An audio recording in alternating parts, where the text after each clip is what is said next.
Okay, so a while back, by a while back, let me look at my calendar really quick. June, we recorded an episode about Warped Tour, about the history of Warped Tour, about the fact that 2018 is the last Warped Tour, and the future of Warped Tour. Just so the listeners know, we did attend the St. Louis, Missouri at the Hollywood Amphitheater Warped Tour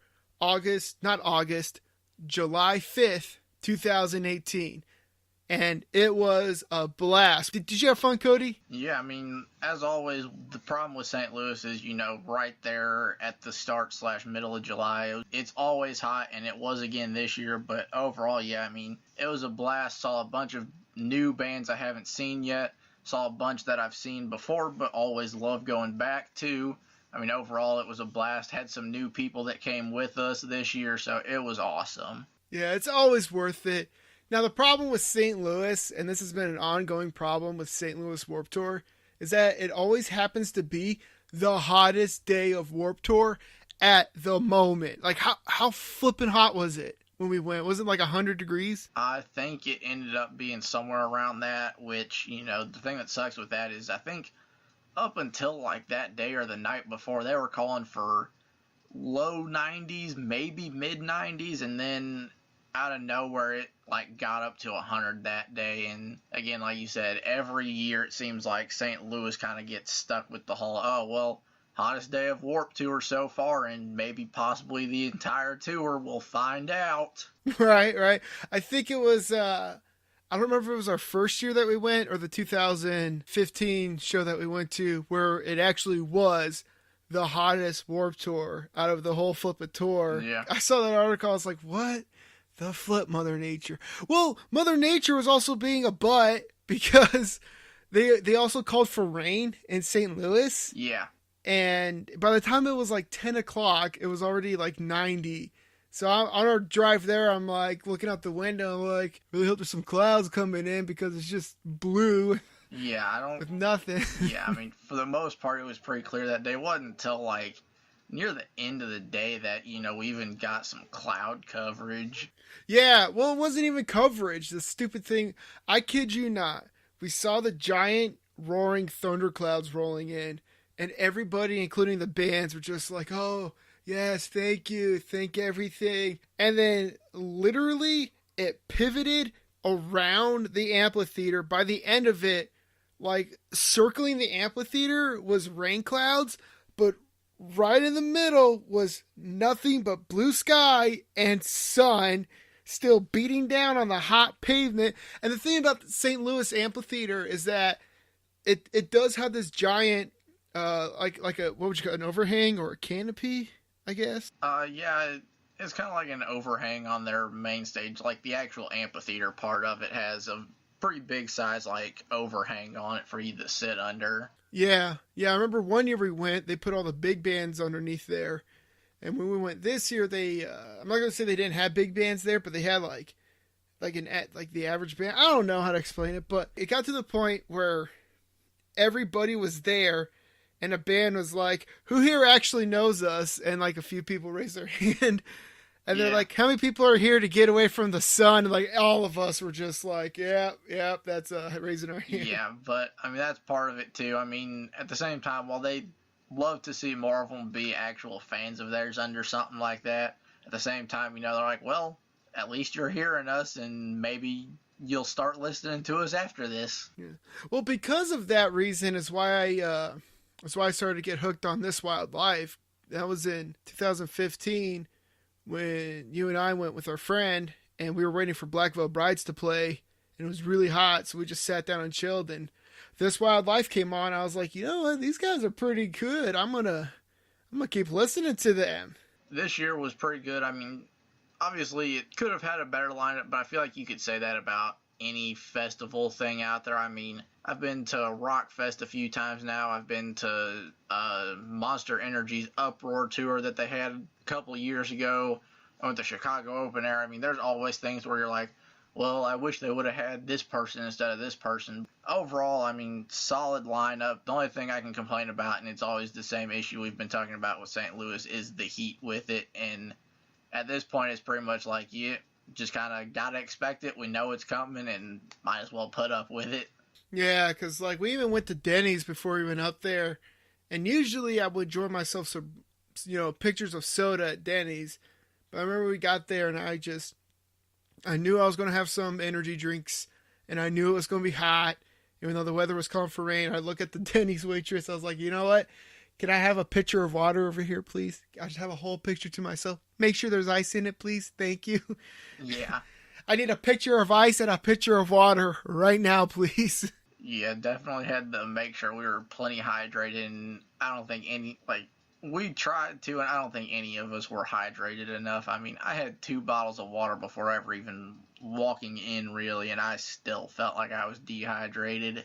I don't know if I was hydrated or not, because the only time I ever felt like I was dehydrated was when we saw Motionless in White. But that's because I've never seen Motionless in White, and I've always wanted to see them, and I had 2 chances to see them and didn't. I literally saved up my energy the whole day till I saw Motionless in White, and I went all out to the point where I started seeing stars because of just how flippin' hot it was, but it was Motionless in White. I had to keep jumping. He says to jump, you jump. I mean, there's nothing else to really do around there. Oh, yeah, and Motionless is so good. I've seen them a few times now. I'm wanting to say this is probably my 3rd time I've seen them, and as always, they put on a hell of a show. They've always got a lot of energy to them, That's one of the bigger things that I think they bring. Every band's got some, but it feels like each time Motionless just kind of steps it up with the energy they bring and the intensity that they bring to it, and this year was no different. It was phenomenal. So what would you say was the highlight of this year for you for the last Warped Tour? Or I guess just in Warped Tour in general? If we're talking this year alone, I'd have to say Simple Plan. I mean, bringing back one of those like pop punk kind of icon bands to it was awesome. That was one of those bands that I'm like, I'm probably not going to have the chance to see them. I don't even know if they really do much touring anymore. And there's a lot of those old school like pop punk bands that I'd love to see, and they said Simple Plan was going to be there. I'm like, oh, dude, we have to go watch them. And I mean, for our group, we were all kind of in consensus. That's the one band we had to see was Simple Plan, and I mean, they didn't disappoint.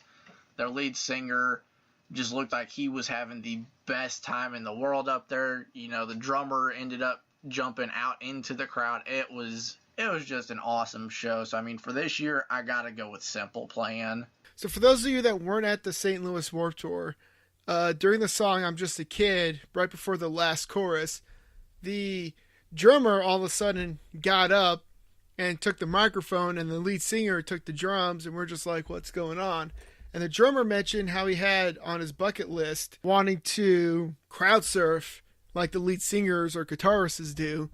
And he's like, so today I'm going to mark that off my bucket list at the St. Louis Warped Tour. I'm going to crowd surf. And he's like, I want every one of you to come up and crowd surf too. So right away I was like, oh my gosh, I'm going to get kicked in the face.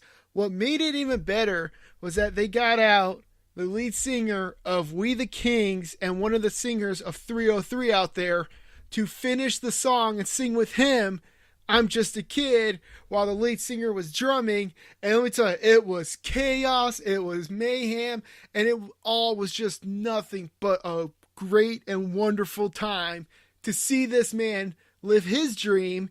And just everybody was just so happy. It was just happiness right there is what it was. It was awesome. That's one thing. I mean, I've always enjoyed Warped Tour, but from the stories I've heard from people that went in that, like, early 2000s, even late 90s time period, I felt like that was something that these, like, here, the later early 2010s to late 2010s here, it just felt like it didn't have quite that energy. It always had an energy to it, but it didn't seem like it quite had that super upbeat, everybody's just, like, having the greatest time in the world like you hear about from, like, the early 2000s kind of Warped Tour era. Yeah. Well, I mean, our first Warped Tour in 2012, they had the Vans half pipe there. Remember that? Yeah.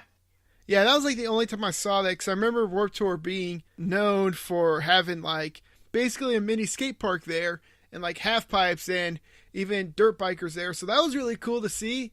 It was like a cliche Warped Tour. And I have to say, besides that Simple Plan moment I had, the only other time I felt the energy and unity of everybody around me between the crowd and the band had to have been the 2012 Warped Tour. Not only did I just feel it in general because it was my first Warped Tour, and I'm sure you felt it too, but there was also Miss May I's Circle-thon that happened. They mentioned that Of Mice and Men had the biggest circle pit that day in Warped Tour. Remember that? Yeah. It was that nuts. was crazy. That was crazy. Like, so Of Mice and Men, here's what happened. I'm going to tell a story now. So Cody and I, we go and see Of Mice and Men. And they were just like, hey, let's get a giant circle pit going. And it starts going. I don't remember if it was everybody else saying bigger or if the lead singer said bigger. But all of a sudden, the pit got huge. Giant circle pit. If you actually look up on YouTube Of Mice and Men 2012 St. Louis Warped Tour, you actually get to see the video of a circle pit. If you happen to see a kid jogging in a bright neon shirt wearing a white hat, that's me. And so what happened was we went and saw Miss May I. And Miss May I was like, hey, I heard that Of Mice and Men had a huge circle pit. We're like, yeah, cheering. And he goes, well, over here at Miss May I, we don't do a circle pit. We do a circle-thon. And I'm like, what the heck's a circle-thon, you know? And he's like, you see how the stage goes all the way back there behind the gate? He's like, I want every single person here in the crowd and on the hill to circle around the gate and the stage. And we did that for like 2 songs. And that was the coolest thing ever. And just, man, I've never felt that energy before of a group of people responding to the band, and then the band just basically, you could see in their faces how happy they were that we were participating with them. It's just an amazing feeling that you can only feel at Warped Tour. Yeah, it was nuts watching that. I didn't partake in it. I'm not a huge mosher, but yeah, I mean, even just watching it was phenomenal. Seeing, I guess, the kind of chaos as well as like the unity that it kind of had all at once with it. It was nuts. United chaos, I think, is a good way to describe Warped Tour. Oh yeah, the whole day is kind of chaotic in a sense, but at the same time there is so much unity. You know, people show up, they don't want to get judged, which nobody does at Warped Tour except, I don't know, it's kind of hard to say. There might be a few like the non-for-profits there that might be a little judgmental, but they don't just go out and like track you down for it. It's like it's just kind of if you show up, and some of them might be a little on edge about certain things, but overall, you know, they're not trying to go out of their way and get you on their side. You know, it's if you come up to them. So, I mean, no one's there to get judged, and nobody judges you for the most part. And like I said, it's still kind of chaotic, but there is that unity within it. I mean, I think the only time I ever felt judged at Warped Tour was when the vegan guy tried to convince me that I was a horrible person and that I was wrong for eating meat. I mean, I'm a reasonable guy, and I try to, you know, I was calm about it. You know, I was like, okay, well, let me hear your perspective. And then he literally just got in my face, like his nose was touching my nose. It was telling me that I was wrong while he was breathing his alcohol-induced breath on me, which I thought was kind of weird. And I was like, oh, well, you're just drunk. That's cool. That's probably the most judging that's ever happened at Warped Tour that I've witnessed. Yeah, and like I said, every now and then there might be one of those non-for-profits out there, but at the same time, I mean, they didn't necessarily like come looking for us to talk to us. You know, we kind of went up to their tent, watched the video they had, because, you know, they're just like, oh, come watch this video and we'll pay you $1. And I'm like, well, the heck yeah, free $1. And then, you know, afterwards, the whole trying to convince us to go vegan and whatnot was a little bit on the abrasive side. So there is some of that there, but for the most part, it's not like they're going out and trying to necessarily find you and get you there. It's, hey, if you want to show up, show up. If not, oh well. That's what I like about Warped Tour, because it's not just the bands. There was many things you could go do. Like, there was a vegan kiosk there. You could go up to the different band tents and, heck, even talk to the people working them. They got different tents there. They got AP magazine tent there. They got different records there. You got everything there. You don't just have to sit down and be bored at Warped Tour. You could go up and you could explore. You could meet new people. You could look at new things. They even had a Earnball tent where you could play the latest Earnball pedals and their latest strings on guitar, and I was like, that's pretty cool. And I do that so I justify the fact, so I could go home and be like, hey, I played at Warped Tour, but really, like, nobody heard me. Yeah, but I mean, it's still, technically you did play at Warped Tour, whether anybody heard you or not. I played at Warped Tour guitar my third and last year going, and I played drums my first year going. There's a little tent. I used to sell the t-shirt too, because they gave me a free t-shirt. I was like, hey, blade drums for free. And then this guy gave me a quick lesson on how to do blast beats. And then I left. I was like, hey, I played drums at Warped Tour. Yep. Suck it. Yeah, I don't know. It's sad to see it go, but it's one of those things that, we knew it couldn't go on forever. It just kind of sucks that, we weren't around for those early years of it to really experience all that, like, super punk culture with it. By the time we started going, it had more of the super, like, heavy metal kind of screamo music. It didn't have a lot of that, like, punk rock feel anymore to it, which I kind of wish I could have been there for those days with all the punk rock instead of the heavy metal. Don't get me wrong, I love my heavy stuff, but the punk rock just has a different kind of atmosphere to it, and it would have been awesome to see that. But, yeah, everything has to come to an end. Warped Tour went out with a bang, and,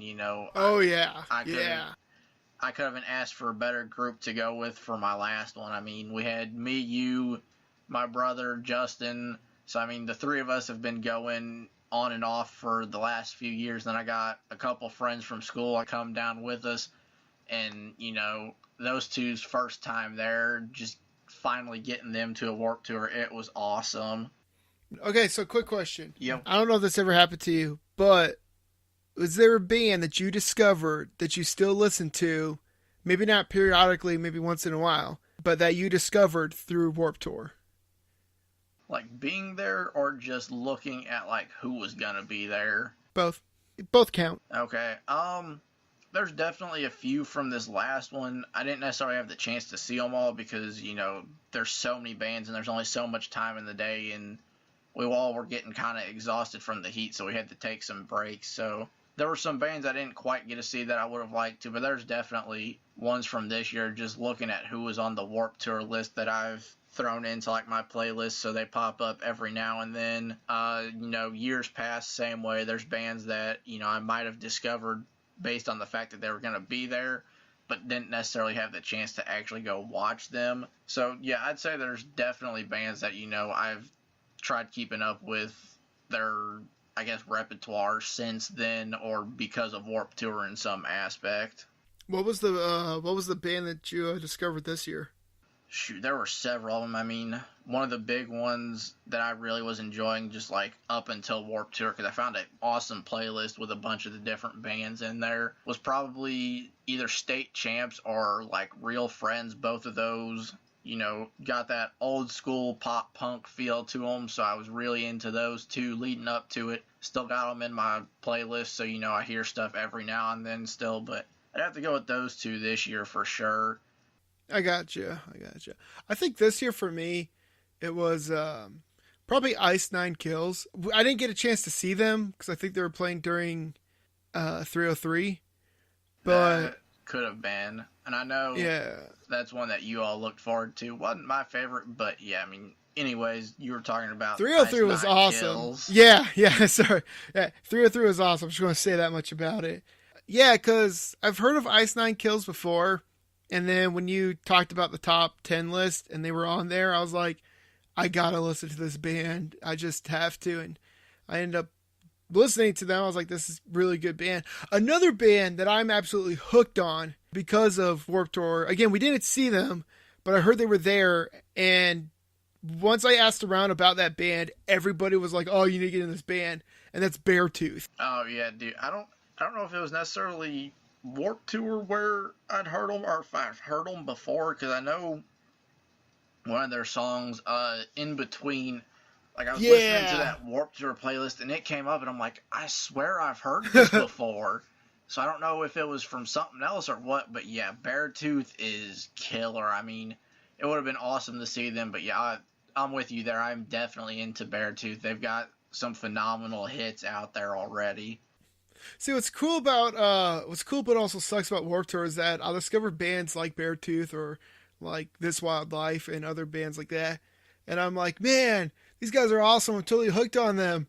I wish I knew them before Warped Tour so I could go and see their show and know all the words and really just go hard at it. Yeah, I guess going on the ones that we've been hooked with, I mean, I'd have to say Motionless is definitely one of those. I forgot before we went the Warp Tour, I might have heard one or two of their songs just in passing on like YouTube, but I didn't really listen to them. And it was when I was waiting for the Vampires Everywhere signing that, they had their signing coming up and the huge line for them. And I'm like, okay, I guess I'll check these guys out. Like, they look pretty cool. Don't know anything by them really.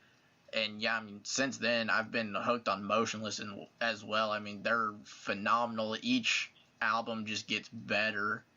I think the one band that I discovered at Warped Tour, what happened was it was 2015. I went to the Earnball stage an hour early just so I could get a good spot for a Skylit Drive because I was going to go gaga over that set list. Mm-hmm. And this band was playing. It was a 3-person band.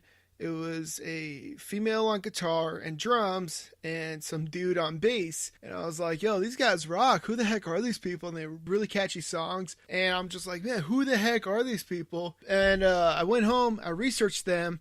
And to this day, like, they're on my playlists. I've seen them twice. And the second time I saw them, I actually met them. And they're really cool people. And that band is Courage My Love. If you don't know who Courage My Love is, you guys need to look them up. They are the coolest band. But but no, if it wasn't for Warped Tour, I would have never known who they were. And they put out great music. And like I said, to this day, I still listen to them and I still follow them on social media. They're the bomb. That's awesome. So, okay, so your favorite Warped Tour experience out of all the Warped Tours, go. Favorite one? It's honestly hard to say. I mean, our first year obviously is going to hold a special place because it was the first year we went. We had a pretty solid group that went with us that year. And then, 2014 when I got a bunch of my friends from Quincy and we had a bunch of friends that we had from around here. That year was phenomenal as well.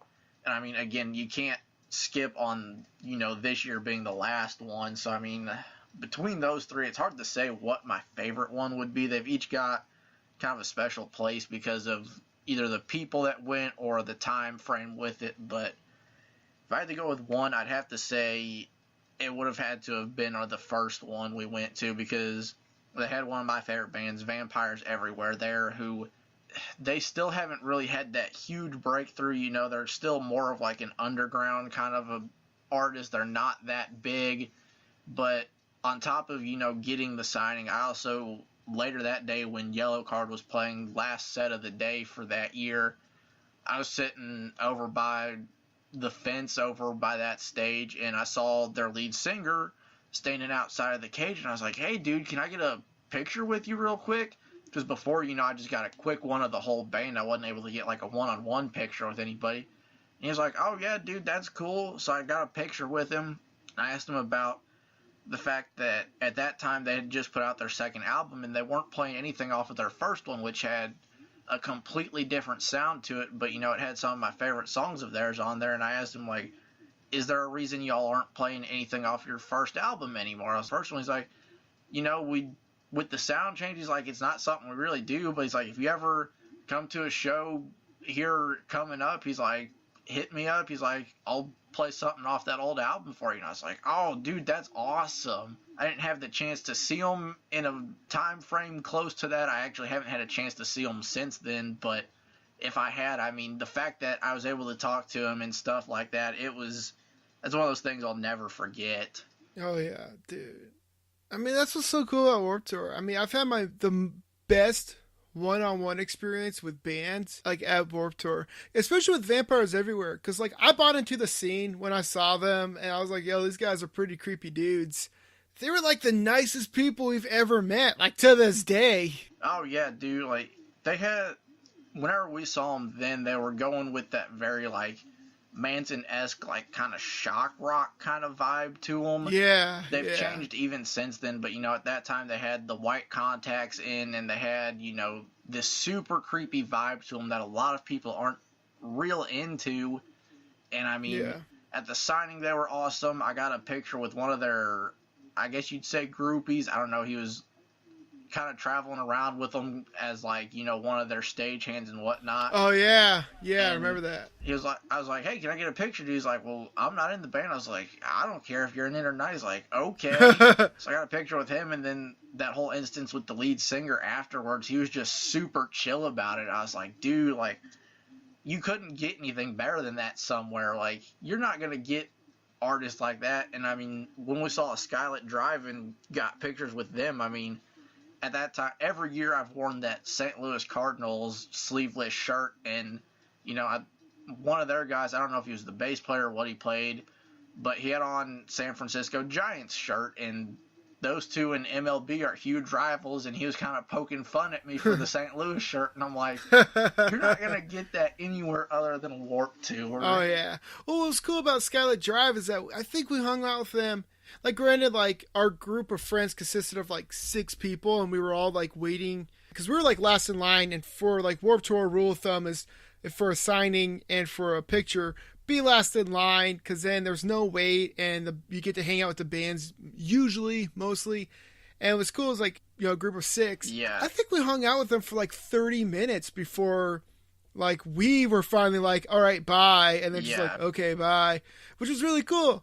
Because, like, even though, like, they were taking pictures with, different people, they were still one-on-one conversation with the drummer. And, like, he was still one-on-one with me while he was getting pictures while the other members were talking to other members of our group. And, I mean, I could say I hung out with, like, a Skylit Drive for 30 minutes. You could maybe get that at like some smaller venues here and there. Even small venues don't really offer you it quite the same that Warped Tour does, because unless a band's playing, a lot of times they'll just sit and hang out at their tent or walk around and mingle with people, and you can't get that other places. A lot of the bands there are just super chill about everything.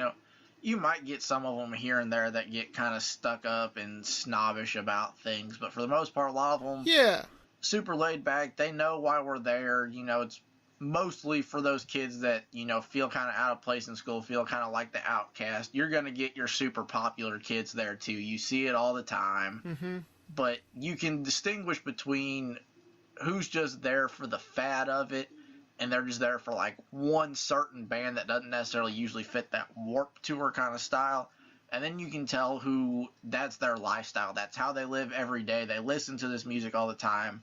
They always are dressed like this. It's not just a fad thing for them.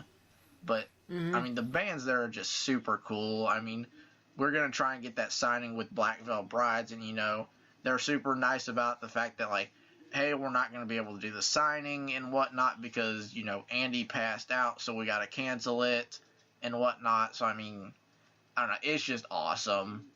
Nothing bad about Warped Tour any of the years we went. It was always phenomenal. Loved going. Wish I'd have gone sooner than what we did, my senior year. But, it's one of those things that you could always look back and be like, well, I wish I'd have gone sooner. I mean, I'm sure everybody says that after they've started going to something like that. But yeah, I'm glad we went when we went. I felt like we were, I'm not going to say we were mature enough because we definitely weren't. But I feel like we were ready to experience something like that at the age that we went. It was definitely probably the right time. Again, wish we could have started going sooner because I'm sure there were lineups before then that were phenomenal as well. But the first year we went had a great lineup too. I mean, I can't really say there's ever been a bad lineup for Warped Tour. There's been some that have been, maybe a little less exciting than others, but none of them have ever been, like, bad. There's going to be future plans. I don't know about you, but I really am excited to see what happens next year. If it's going to be maybe a 3-day tour or maybe a 3-day festival. I don't know. All I know is I could go on forever about my Warped Tour stories, about the time that I screamed like a girl and it was completely silent when it happened and the band heard me, all the way to I met one of my exes at Warped Tour. You know, I got stories all about Warped Tour for you. Yeah, there's nothing I can't say that isn't good about Warped Tour other than the heat, and that's just a timing thing with where we're at. You know, we're always kind of right there in the middle of it, right there in July, sorry, and I mean, that's not anything against Warped Tour, that's just, you know, the downside of living where we live. All right, Cody. Well, we could go on forever, both of us, but I feel like that's another time, another day, another moment. I'm going to call it quits right now. Thank you so much for joining us today, Cody, and sharing your stories with us. Yeah, man, no problem. Always love, you know, reminiscing about Warped Tour. It's good times, it really is. All right, I'll see you later, Cody. All right, John, I'll talk to you later. All right, bye. Well, everybody, thank you for listening to part 2 of our 3-part series talking about Warped Tour, the past, the now, and the future. Hope you enjoyed it, and stay tuned for next week. This is JC Radio, signing out.